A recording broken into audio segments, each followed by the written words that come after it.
In the extra credit assignment, we were given the following demand and supply curves for cigarettes. The demand curve was P is equal to 50 minus 2Q, and the supply curve was equal to P is equal to 3Q. So if I'm thinking about trying to solve this problem without externalities, I simply want to set the supply curve and demand curve to figure out what the market equilibrium would be in that case. So if I set 50 minus 2Q equal to 3Q, you can see that 5Q is equal to 50, or my Q star is equal to 10. So if I'm not considering negative externalities, we know that the market equilibrium is going to settle on 10 cigarettes. But then the next question asks you to assume that the negative externality is $2.25 per cigarette, and then to calculate the socially optimal quantity of cigarettes.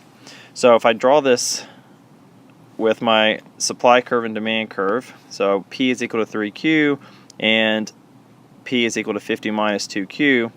If I want to represent a negative externality, remember that the negative externality shifts up the supply curve by exactly the amount of that negative externality.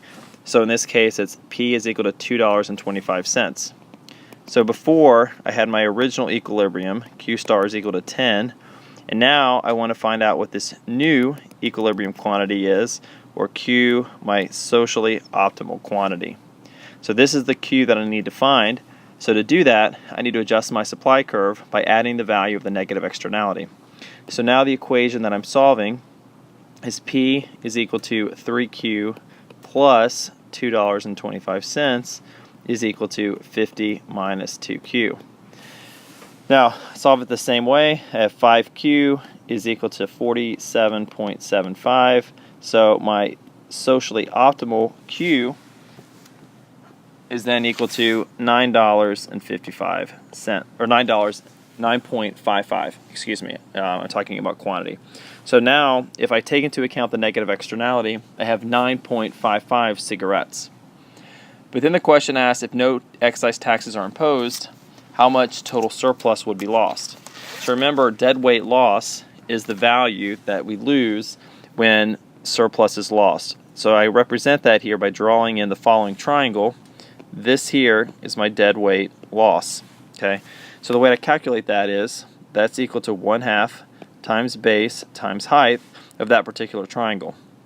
So what you can see here, the difference, if I'm calculating my deadweight loss, I've got 1/2 times the base is equal to 10 minus 9.55 times the height, which is 225, the value of my excise tax, or the value of the negative externality.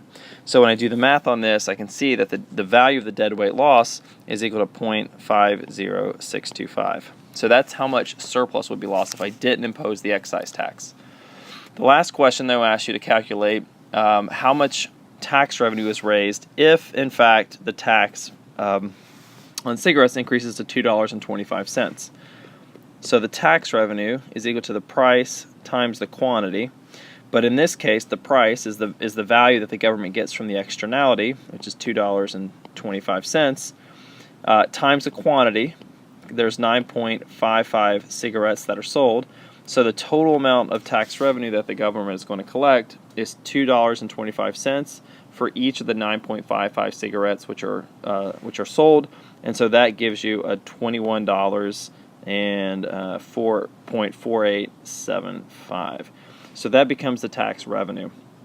So notice here, when we have to solve a negative externality, we first start with find what the market equilibrium is in the absence of negative externalities, determine what the socially optimal quantity is by adding the by adding the negative externality to the supply curve.